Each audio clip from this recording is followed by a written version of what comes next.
Hi, this is Bill Jankins, and I'm here to explain a few things tonight and probably confuse you. But first, I'd like to say thank you to the Historical Society for sponsoring it, the Congregational Church for putting up with this crowd here, and particularly I'd like to acknowledge David Healy, who has done the PowerPoint presentation. And then we have Dan Hamilton in the back, who's going to record all of this and probably put it on DVDs so it can be shown on your local television. Also, two particular ladies I would like to thank. One is my wife for standing all of these times when I'm buried in an album or something, looking for something, and she tolerates it and has been doing so for 59 and a half years. So,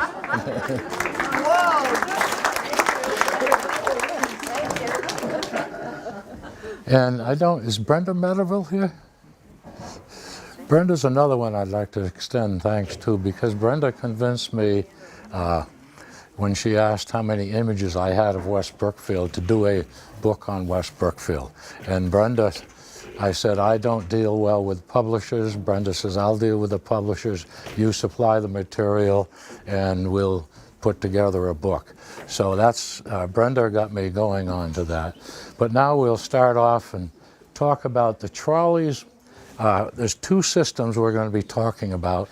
The first one was part of the Worcester trolley company that ended in Spencer.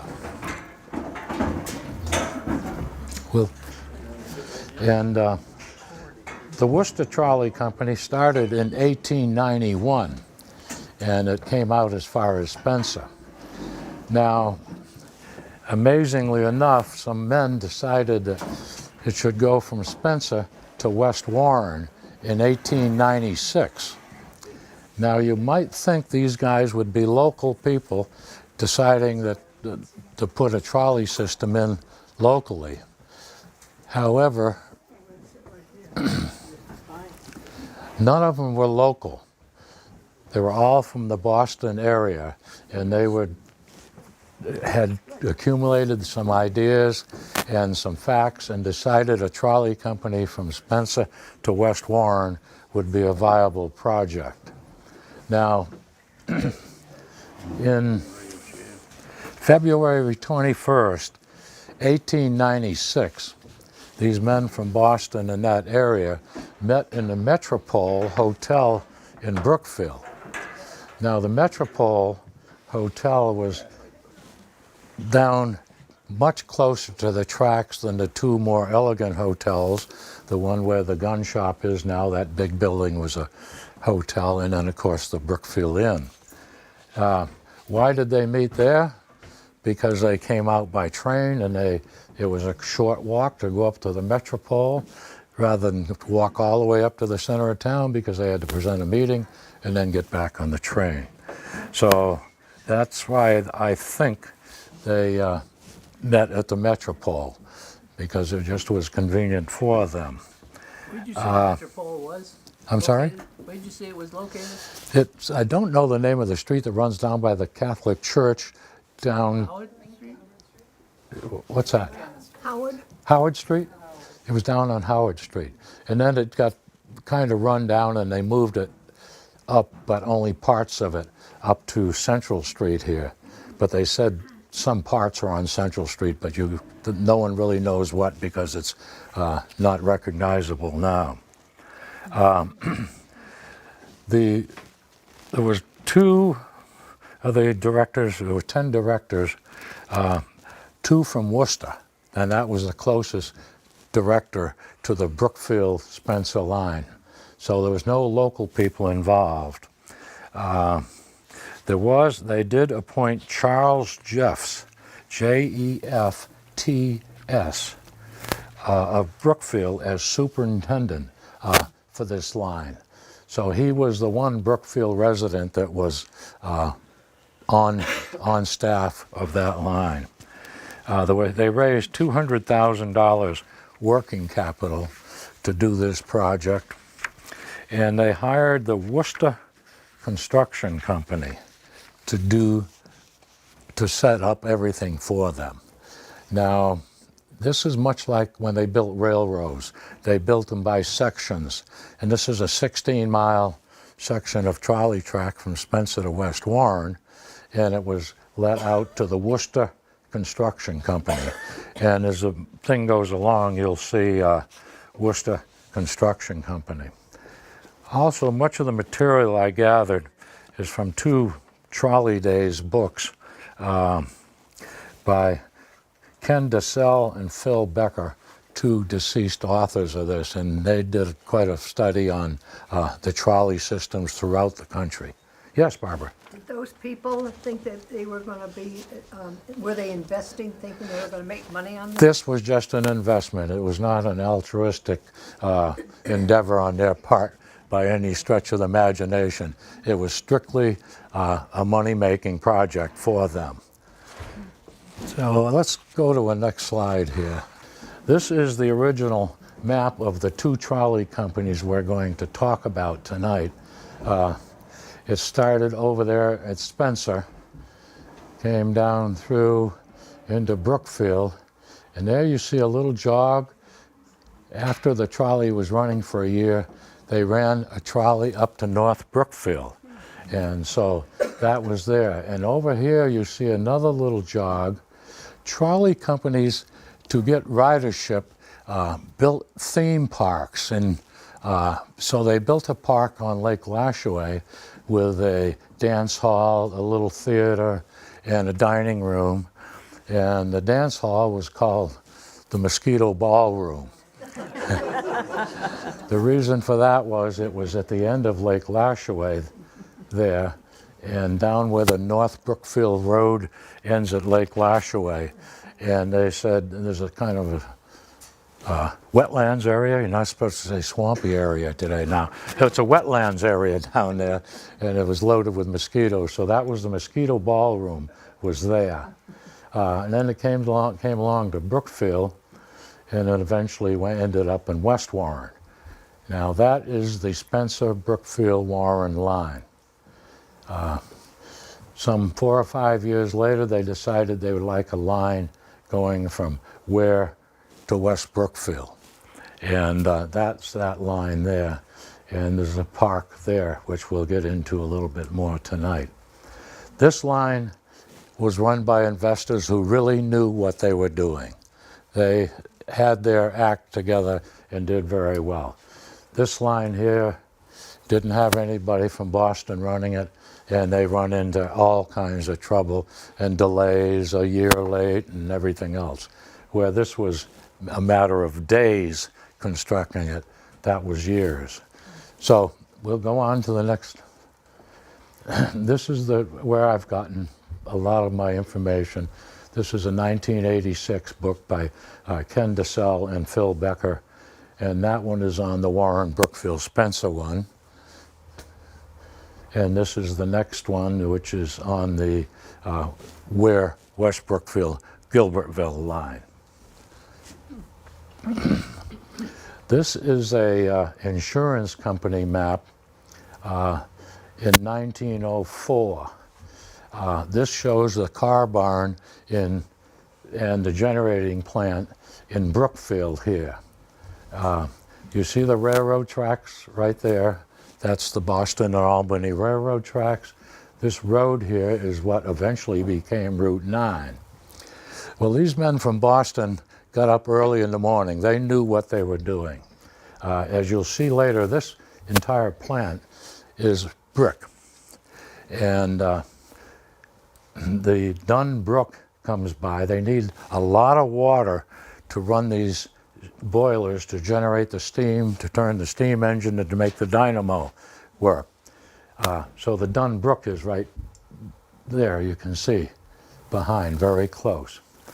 Bricks were bought at the Brookfield Brick Factory, which is over on Prizio's Grove, which is a quarter of a mile from here. So they had their bases covered there. The boilers run off of steam. They get the coal from the railroad. There's the railroad right there. So they had their act together. They knew exactly what they were doing, where they wanted to put it, and go from there. These are the 3 boilers, which you'll see later. The steam engine is in here, and the dynamo's here, and this is a car barn here in the office. This is an insurance company map, and if you ever have an opportunity to get a Sanborn Insurance Company maps, they're absolutely fantastic because they tell everything you need to know about any industrial or commercial building in the town. They started in the 1890s and went up to the 1930s. And this is a dwelling here, D. I can't, probably 2-story, and that's a 1.5-story barn there. That's across what is now Route 9 there. Now, this building was started in April, and look at the size of the chimney there. And I told you the bricks were made locally. Look at the number of bricks there. The 3 steam boilers are right in here, and this is engine room here, and back here there's room for a couple of trolley cars. Where was that located there? That was located,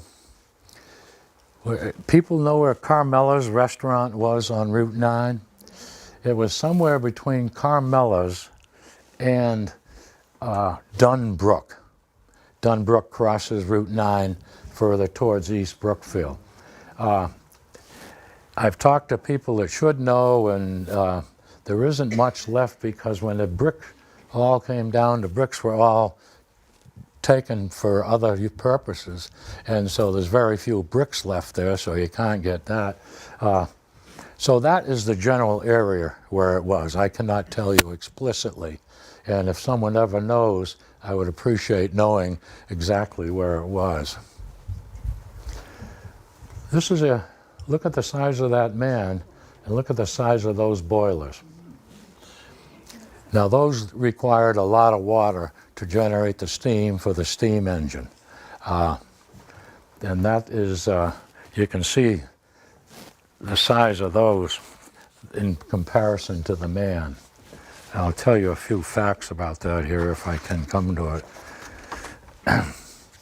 They were creating steam to run a steam engine, and the steam engine the steam engine was made in Warren. Someone was talking about the Slater Company. Amy's husband talked about the Slater Company in Warren. They made the steam engine. It was a 250 horsepower steam engine, and this created the steam. It had a flywheel that weighed 10 ton. So that flywheel, and it had a 26-inch fall from top to bottom, and it was connected with a 115-foot belt out to the steam engine to the dynamo, 115-foot leather belt, 2 feet wide, and if you've ever seen old pictures of those running the length of factories. Okay, let's go on to the next one. Now this is looking, this is the west side of the building here, and that's the east side. That's the office building there. This is the back where you saw the boilers before, and this is a car being put in there. I forgot to tell you something that really helped me along. It's right up there, the book. I was over in Brimfield this year, and I've been collecting stuff for 40 years, and a man said, I have an early photo album about 1906. Would you be interested in it? I said, would I? Sure. He said, I'll bring it in tomorrow.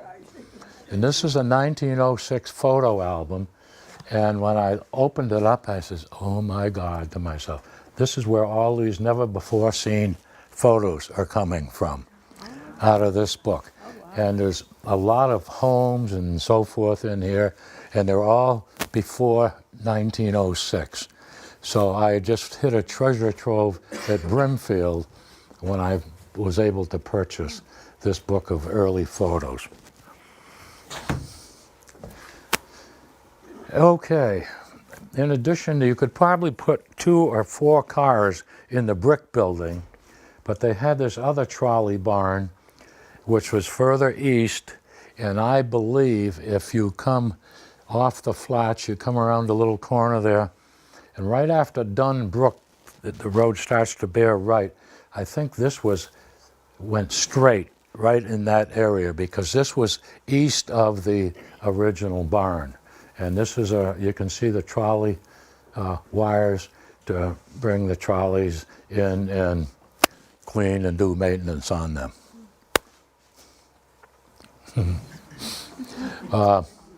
When the construction started in April, the Spencer, now new leader, but whatever it was then, said the area was crawling like flies with Italians. This is a group of 10 workers here. Now, anytime you get any 10 men together, you're going to have one that's a clown. And this is the guy, he's got a shovel like a banjo there. He's playing his banjo there. But they had several crews, and they had to lay a half a mile of track a day. Now, that is not, it sounds like a lot, and it is a lot. To believe if I was out there shoveling, I would think it was a hell of a lot. But what they did was pretty level from Spencer to West Warren. You don't have any hills like going from Spencer to Worcester, the big hill out of there. And in Warren there's a slight grade, but it's pretty good work, level ground from Spencer to West Warren.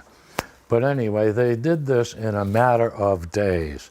I thought it was originally 89 days, and then I started doing more studying because I thought they started in February, and then I found out they started in the middle of April. So this was, that whole 16 miles of track was laid in less than 50 days. Now, they got the permits and everything else. This was before they invented red tape. They just had a little bit of red thread then to get all your permits in line and everything else. But you'll see as time goes on, I'll tell you, the tape finally gets a little bigger by 1917 when they were asking to get some more things. They have to jump through more hoops and there's more red tape to go through. But this was an amazing thing. Now you saw that big brick building? That was started April 22nd, 1896, and they were generating power out of there July 22nd. From April to July, they built that building, put the generators in, the things, built that huge chimney. Is that an awesome task? That is incredible, in my estimation. Now, I told you the Worcester Construction Company was let out the contract to the Worcester Construction Company to build this line. This is an earlier photo I had. It's one that Dennis LeBeau, one of his relatives, had done. But that is the Worcester Construction Company, and that is how they had to, of course, a trolley is run by direct current electricity, so they had to set a pole on the one side of the street, and then the other side of the street, run a wire between the two, and then the cables went down. But there's no buckets or anything else. This is how they did it. That's a pretty interesting photo, I think, that you don't often see, but now you get a little bit more appreciation to the type of work those men did in a short period of time. This is my favorite. This is a postcard I bought years ago. It's an Eddie postcard for the postcard collectors. This is actually, we missed the date down there. It's 10 years after the car arrived in West Brookfield. He's sending this to Albert Shackley in West Brookfield. This is the first electric car through West Brookfield. That is the first car into West Brookfield, and I think it's June 22nd, 1906. Now, you can see there are all the dignitaries, they're all dressed up. This is the tavern when it had two front porches, and this car originally came from Spencer to West Brookfield, and the dignitaries in Warren, the line wasn't completed to Warren yet, because there was a problem crossing the Boston and Albany tracks. In going into Warren, you go over a steel bridge, and the tracks are underneath. That steel bridge was not constructed in time for the tracks, and they crossed that hurdle a little later. But the dignitaries came from Warren by stage and so forth to ride the trolley back to Spencer. And at the Massasoit Hotel, they had a huge party and, the breaking of a whole new area, a new method of transportation. Is that the Brookfield Inn? No, that's the Ye Olde Tavern in West Brookfield. And it did have two front porches for a long time. And then after one rebuilding episode, it went down to one covered porch, a single story. And then later, no front porch. But that's the tavern, and it says West Brookfield House at the time. It was not called the Ye Olde Tavern. It went back and forth from the Ye Olde Tavern to the West Brookfield House and then back to the tavern again. But that's that photo. Okay, this is beautiful downtown West Brookfield. You see the trolley going down, the library, the town hall. There's only one thing missing. There is nobody there. I don't know why, whether it's early in the morning, late at night, or whether they're all afraid of the trolley going through. But that's Main Street in West Brookfield with a single trolley going down. And see this pole with a white stripe on it? Opposite, there's another pole with a white stripe. That's the pole that held the direct current line thing. And if you stopped up here, the trolley wouldn't pick you up. You had to go to one of the poles with a white paint on it, because that was where the trolley stopped and picked up people. Okay, this one's you see this card a lot. This is three cars in East Brookfield, right in front of the trolley stop, and I think the Lashaway Hotel is up there. So there's three cars, and that's turn of the century. Don't know exactly when.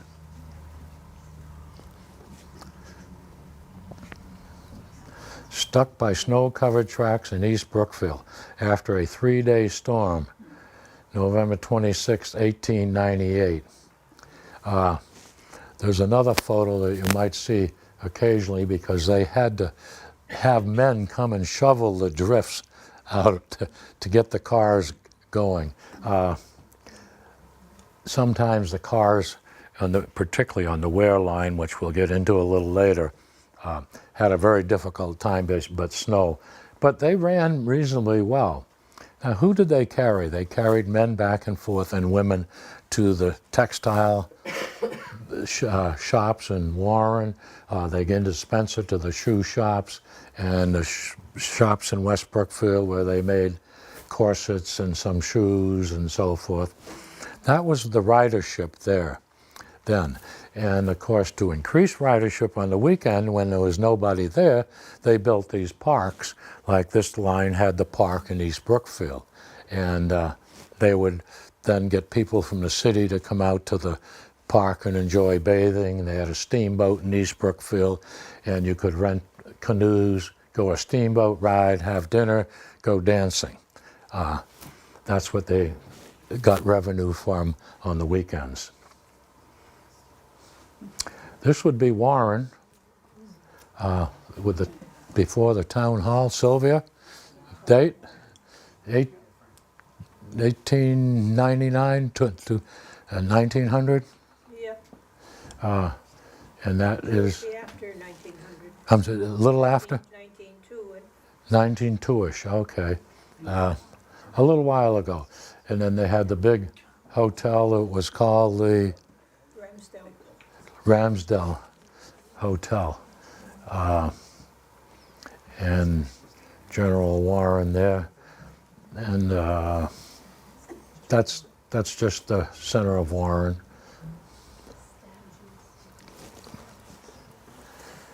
Okay, here's another one of Warren, and I was talking about the bridge. This is the bridge that they had trouble crossing, and it delayed the Warren line to a little bit longer, like a year longer, till that bridge. And they had a little bit of a discussion because Boston and Albany owned the bridge, and Warren owned the bridge, and they all wanted to collect revenue, is what it amounted to have the trolley go over the bridge. I think that's a two-truck trolley. I can't see. Two trucks means it has two drive sections here. Some of them are one, and it's in the middle, and those cars have a tendency to go back and forth because you have four wheels in the middle of a long car, and going up hills it goes down, and down hills it goes back. So two trucks are on the car are much more. This is the Federated Church in Warren, and this is up now where the senior housing would be up here. So I'm sure you can probably recognize these areas. First day of the trolley to West Warren. See, September 20th, 1897. You were into West Brookfield in May 1896. But this is the first car going into Warren in September 30th, 1897. Special car that day. It's they carry dignitaries when they got something big going on like that.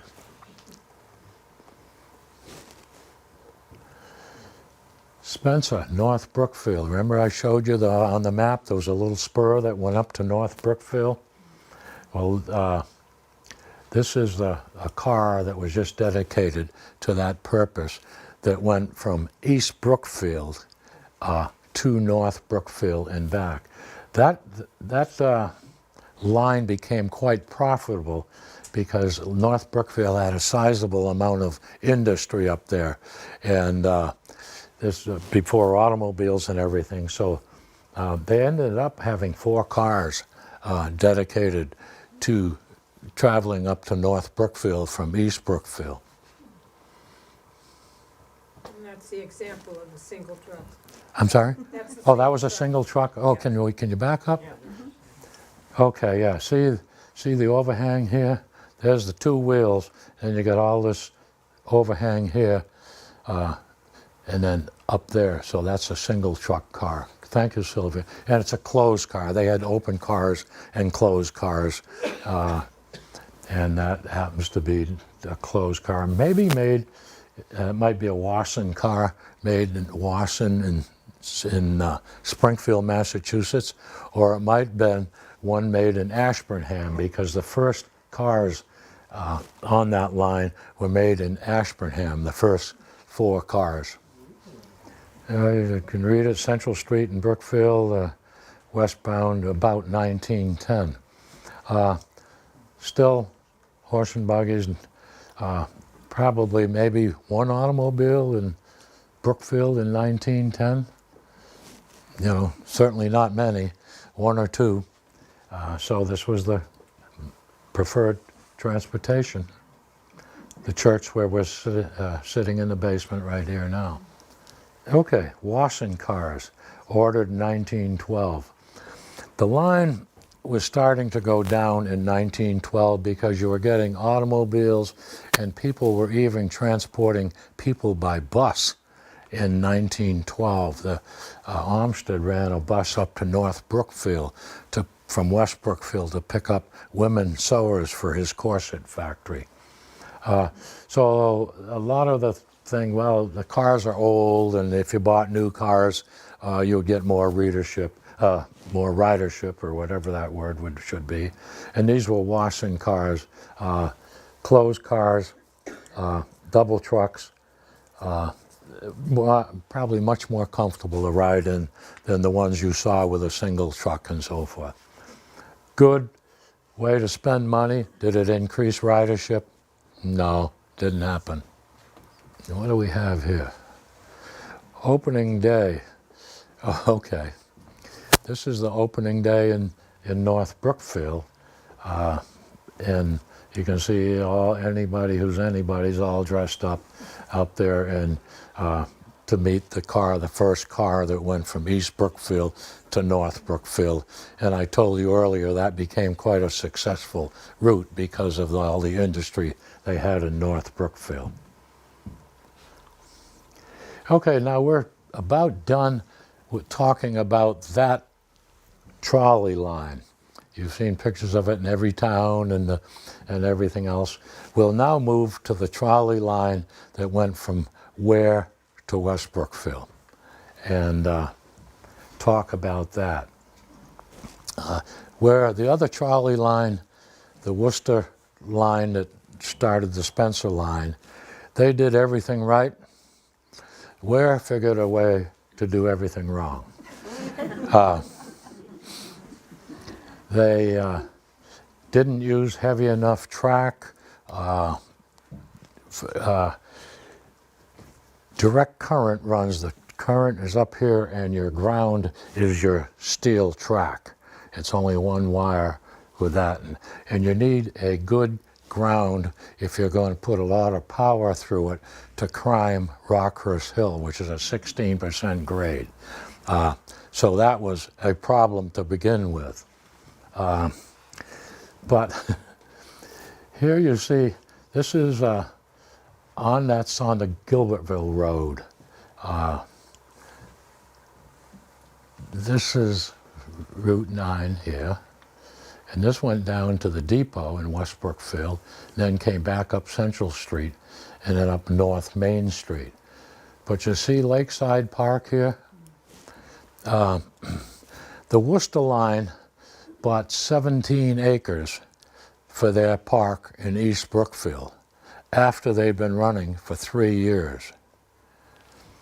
This line was a much smarter line. They bought 117 acres before they even had a track to put a park in. So there was a big expense there to put that park up, to buy the land, 117 acres. And we'll show you where the land is in a moment. But see, they had the cart in front of the horse there.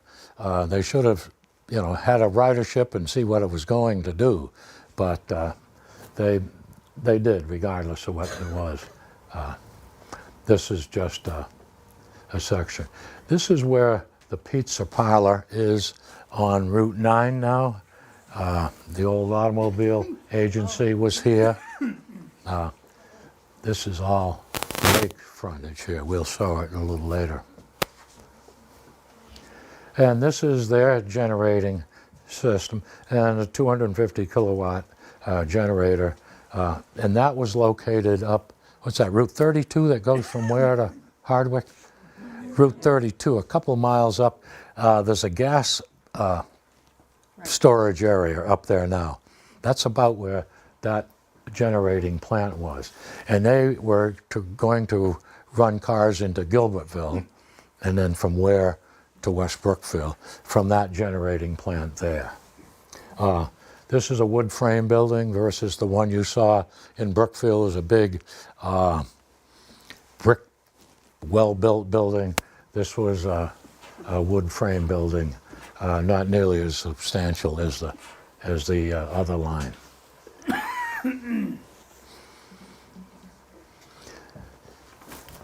Okay, this is a car, Sylvia. Has it got a single truck too? No, it's 2 trucks, right? I think there's 2 trucks there. But it's an open car, and that building there is at the end of the common on North Main Street, the North Brookfield Road.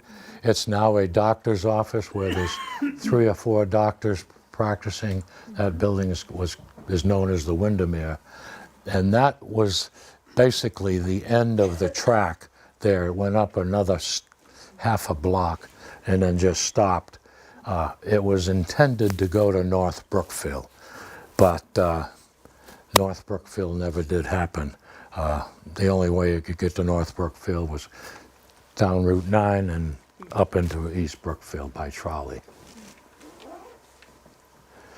Okay, this shows you, David says, you know, these guys all never had a shovel in their hand, but they want their picture taken where it was. And obviously these are some dignitaries of either their thing, making a cut through Rock House area. And you can see the steep climb and the shoveling they had to do. But obviously these guys weren't the workers. That's not Route, that wouldn't be parallel with Route 9 then, would it? Yes, It would be. yes. This might be a little north of Route 9 because Rock House Route 9 originally didn't go right where it is now. It went a little behind there. And that might be that cut or it might be down below. It's really kind of hard to determine, but it's Route 9 proximity. Okay, this is a car, a Ware car, 2 trucks there, closed car, nice looking car. Stopped at Rock House, and here's a guy standing there. He left the cameraman left his camera there, his camera case there. And this guy, of course, had to have his picture taken, and the conductor. That's at what is now Rock House on Route 9 in West Brookfield. West Brookfield line, leave Ware at 6 in the morning, and 45 minutes later you got into West Brookfield. Oh my gosh. And then Gilbertville was leave at 6:20 in the morning. You got there 40 minutes later at 7 o'clock. So it was not a rapid transit by any stretch of the imagination. But they had a lot of cars running. 6:25, 7:50, 8:30, 9:30. So there was a decent amount of cars if they were on time, if there was no accidents, if there was no snow, and all of those things. It ran, that was the schedule. 10 cents to go from town to town. Okay, this is the park. This would be Route 9 here. This is the old Warren Road coming out. Actually, the land where the pizza shop is now was included in part of the park. This is all 117 acres. How much frontage is that? Half a mile of lake frontage? At least a half a mile of lake frontage on Route 9 for the park, which they bought before they ever ran a car. What I did in the next slide, I believe, I went down to the assessor's office and I did a 2016 map of the 117 acres that you just saw. So these are the homes that are there now on that 117 acres. And what do we got here? Oh, this is Lakeshore Drive going up here all the way down. Hadley Path in that circle. No, this is Hadley Path that goes up around.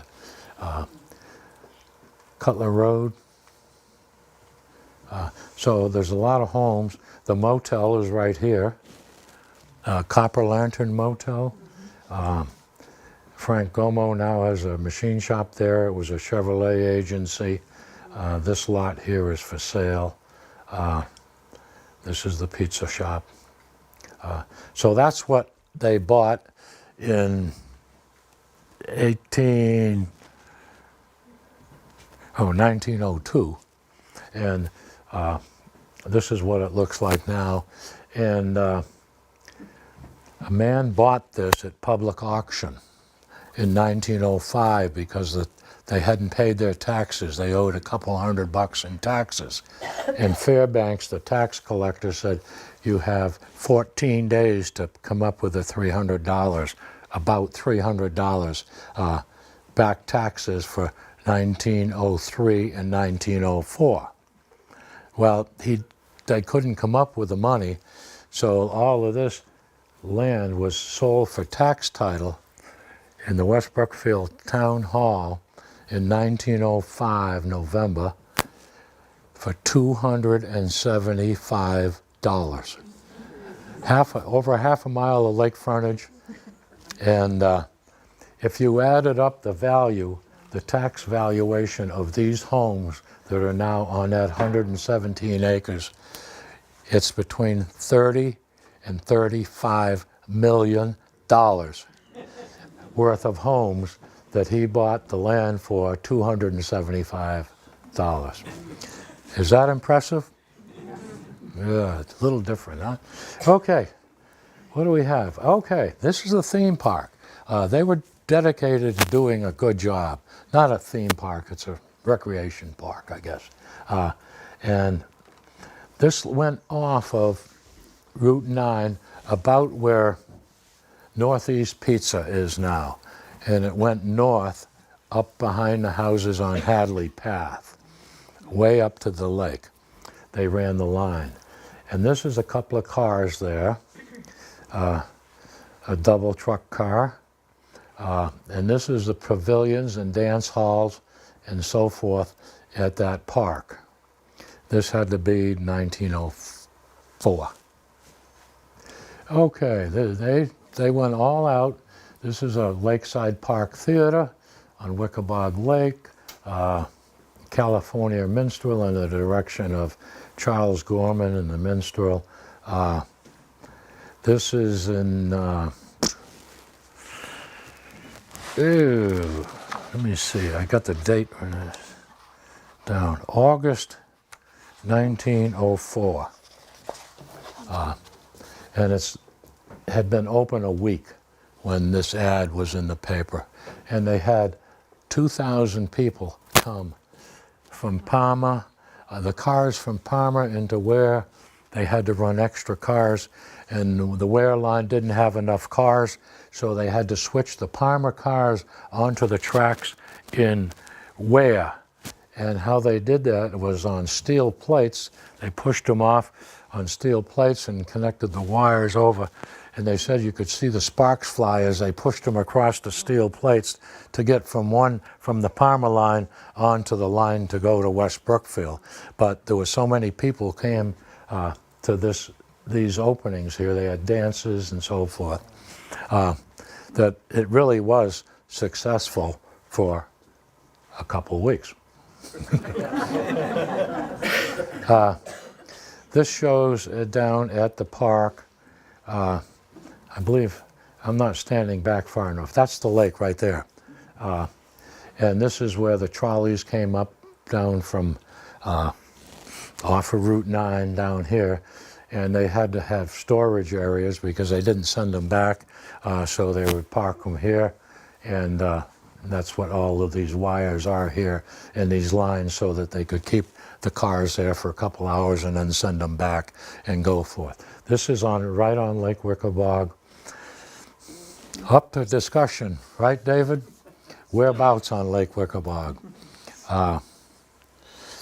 Somewhere a half a mile up Lakeshore Drive is where this is here, probably.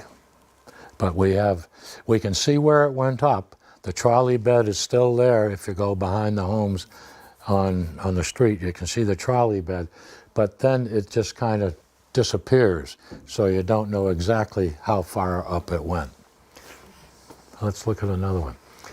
Okay, this is a bathhouse that was connected to the park, and you could rent canoes and boats.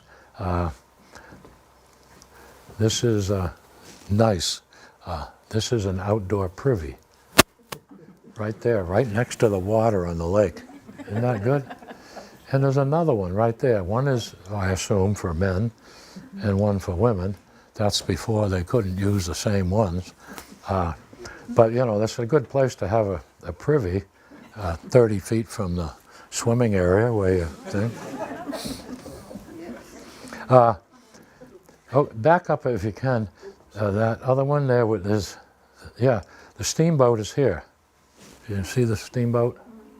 Now, as early as 1872, you could buy a steamboat ride on Lake Quaboag for 8 or up to 30 people in 1872. So these pontoon boats that you guys are all riding around in now are nothing new. They were doing it in 1872 on Lake Quaboag. Okay, let's go on to the next one. Okay, there's a steamboat, and this is the front of that wooden area you saw before, and those are canoes there for rental. Now she looks, I bet you she's got a hat and a full coat and everything else on, going out for a boat ride, all dressed up like that. And there's a, that steamboat there would probably carry 16 people or so, but the other ones had they were paddle wheelers, and this is a stern propeller-driven boat, and the others hauled a barge behind it, and they would put up to 25 or 30 people on the barge. Okay, this is men and women down at the lake right there, and that's the boathouse you saw there, and this is, they're just meandering around on a beautiful Sunday, weekday, whatever, on Lake Quaboag. The good thing, the bad thing is, I'll tell you another good thing from your standpoint is, I searched my house up and down before I left for blue books to give you an exam afterwards. And luckily, I couldn't find any blue books, so you don't have to worry, there'll be no test after this at all. But this nice park, all of that, all of those boats, all of that activity, they had dance halls, they had a theater, they had restaurants, and it lasted less than 2 years. And it opened a very short period of time. The second time it opened was only open 2 weeks, and a man said he had a lot of activity going on, but he left on Saturday night, and they didn't see him again. So he obviously left with some of the funds, and they did see him much later, and he said, well, the shows that we were putting on were not attracting the people, so I took the money and I went into Boston to try and get a better show with the money. But I didn't get the better show and the money's gone, but so what? This is the end of the trolleys. Does anybody know where that is? Can anybody tell me? Lindsay Smith can. In front of the hardware store. Yeah. That Tidal station is now the hardware store in West Brookfield. And this is in 1950. They're tearing up the tracks that were put in 1896. Now, the tracks were supposed to have been taken up for the World War effort, because in 1917 the line stopped running. But there is good evidence there, you can show a couple more, of loading the tracks onto the truck, and they were going to the scrapyard in 1950. 2 years ago, they replaced the bridge going from West Brookfield to Warren over the railroad tracks. And when they're doing some excavation there, they exposed the trolley tracks there that were in front of Sam Fountain's house, if the people know. But the tracks were still there. And they have, in the basement of what was Fountain's barn, there's a section of track. And then a couple sections were disappeared in the evening hours. But anyway, this is the end of the trolley in West Brookfield and Warren. And Bill, you took an hour to do it. This is the end. Thank you. I will.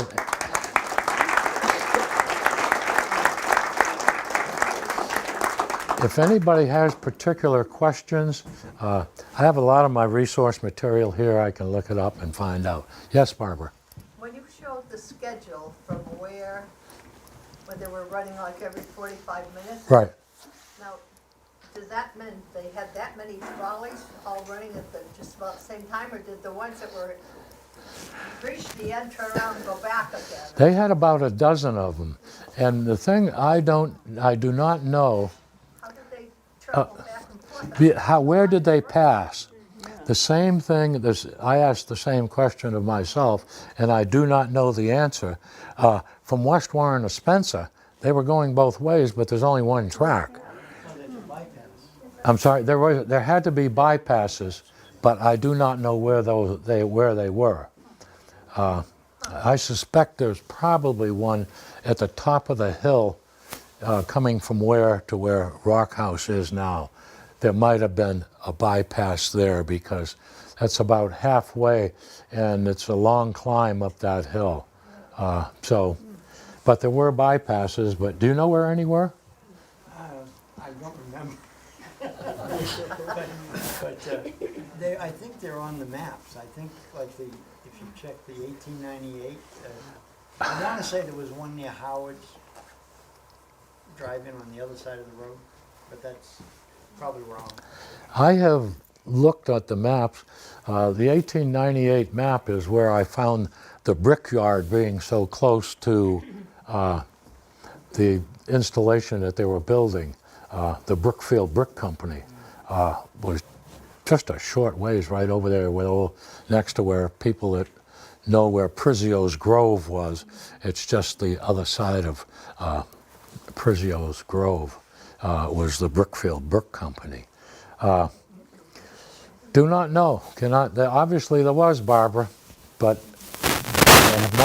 I've looked at detailed maps from Everett Allen, who was my authority on a lot of these things, and there's no definitive way of telling where they.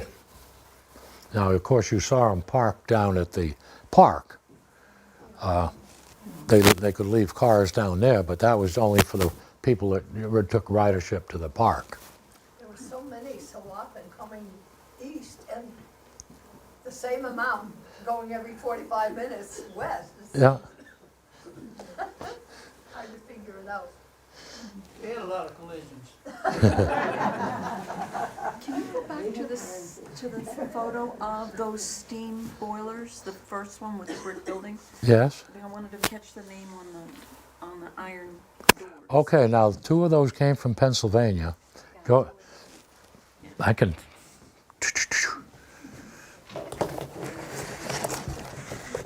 While he's going to look.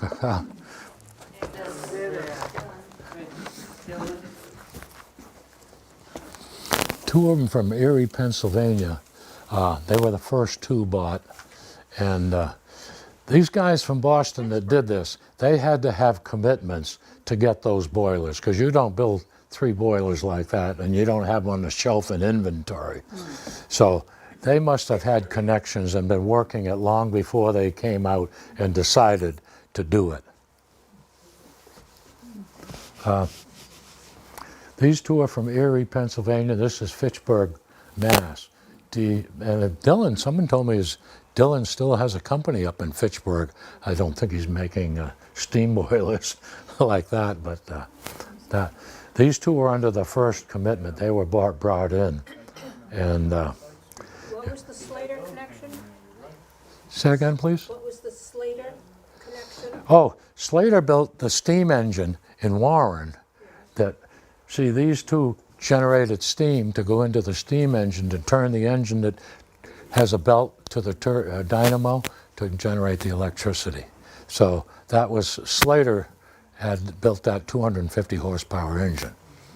Now one lady's here and she said the Spencer car barn, like you saw the nice wooden car barn that was here, was moved to Brookfield, and it's somewhere near Henry Brown's chicken farm there, and nobody knows where that is. About across the street from where this was is the old Spencer car barn was moved from Spencer to Brookfield because the barn on that farm burned down. Yes? Have any of the old trolley cars survived? There are some that survive. There's a couple up in New Hampshire that are restaurants and so forth. But most of them were, two of them sat over here in Brookfield. They said for about 8 years. They just rusted away and finally were hauled away. But not a lot of them have survived and are around. There's a nice trolley museum down in Connecticut. You can take a Christmas ride during the next month. I've been, South of Agawam, quick ride. yeah, Jeff was telling me about it because you didn't recognize any of these photos, did you, Jeff? I never saw them. When I bought this album here and opened it up, I said, I've been looking at photos for 30 years and I never saw these. I think they were just squirreled away in somebody's That's amazing. dresser or bureau or something, and it just came out. But I was so tickled to get them. And I've only just began to do the research in here. There's some beautiful homes in here that I do not know where they are and so forth. A nice picture of the Warren High School, the depot in Warren. Some great photos in here that I will spend some more time on doing research. But I was just excited about this one, and I hope you all enjoyed it. Very And nice, thank you. Yes, Quaboag Park, it went for tax title. yes. So did a developer buy it, or what happened? $275. It was advertised for 2 weeks, and it was sold in the town hall by Fairbanks, who was the tax collector in town.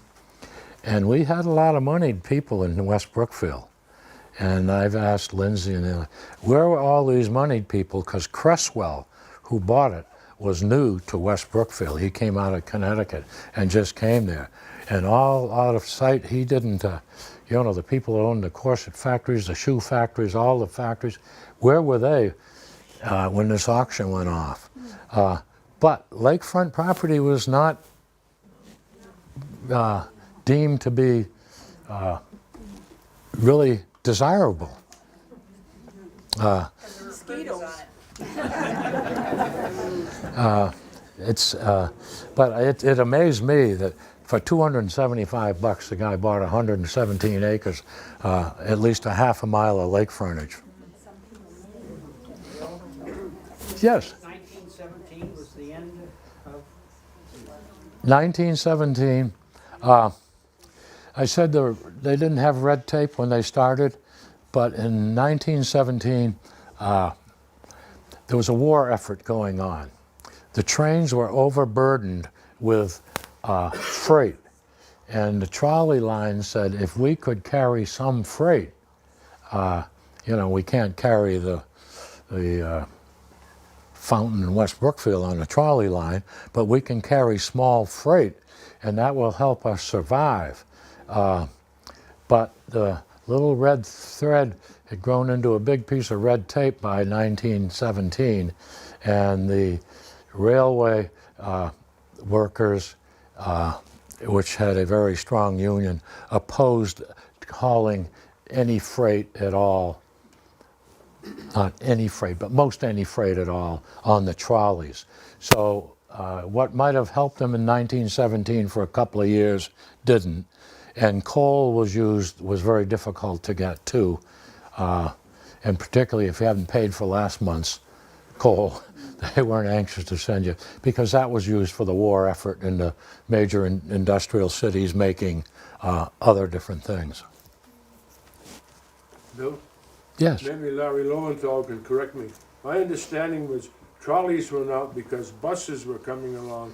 You didn't need the wires, and you didn't have to worry about power stations. That is correct. A lot of it did, because did I mention that Olmsted ran a corset factory in West Brookfield, and he employed about 200 females sewing corsets. And he originally had horse and buggies to go pick up some of these workers in North Brookfield and Brookfield to come to West Brookfield. And in 1914, he did buy a bus, or what was called a bus. It would take multiple people, and ran it to North Brookfield. So that is another demise. And where in 1896 there was no internal combustion engines out here at all, by 1914 there was quite a few. There was also, which probably doesn't really offend, but there was a strike when they were laying the North Brookfield track up there.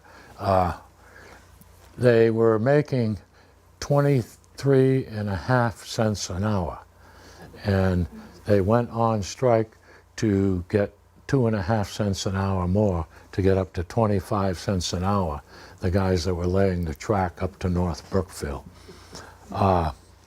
And it's happened so many times, guess what?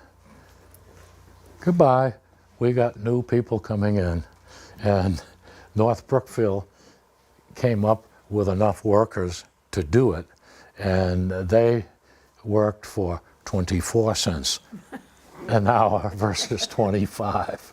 So, but I guess a penny an hour was a big thing in those days. North Brookfield had a strike also in the shoe factory up there, right? There was a big conflict with the owner of the shoe factory up there, and the workers went on strike. However, in West Brookfield at Olmsted, the workers loved him so much that they would come in on days when they weren't supposed to and everything else to fill orders. So it just is a difference from one owner to another owner. I'm not saying it was the town, it was the owners of the plant and how they treated their employees.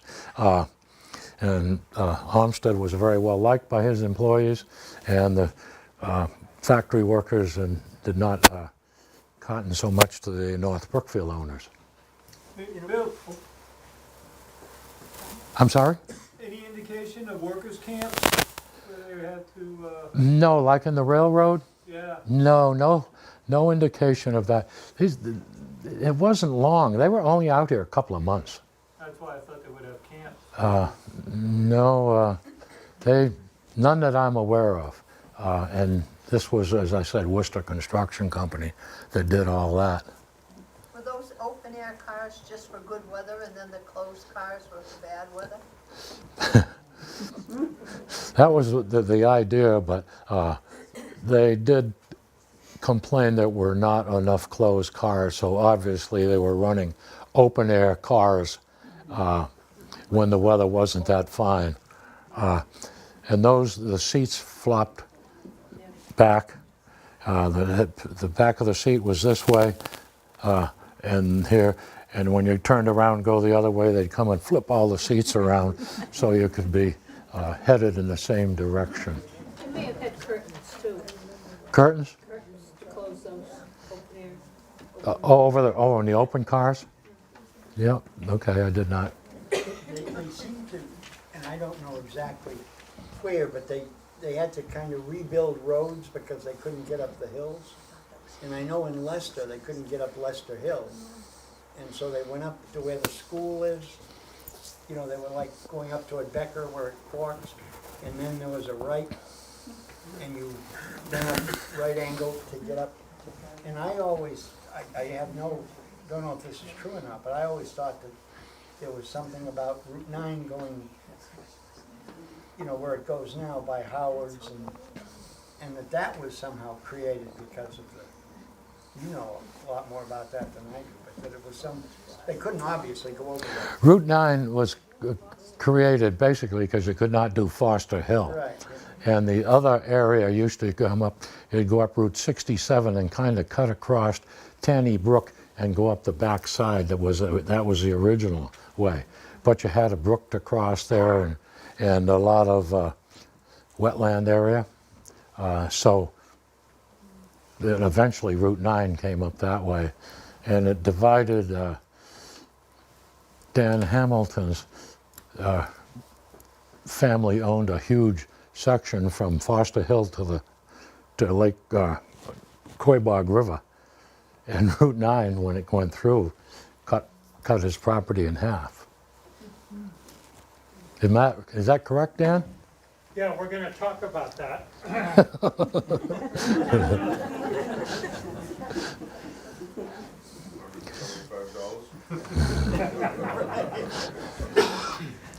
No further questions. I'll fold up my tent and.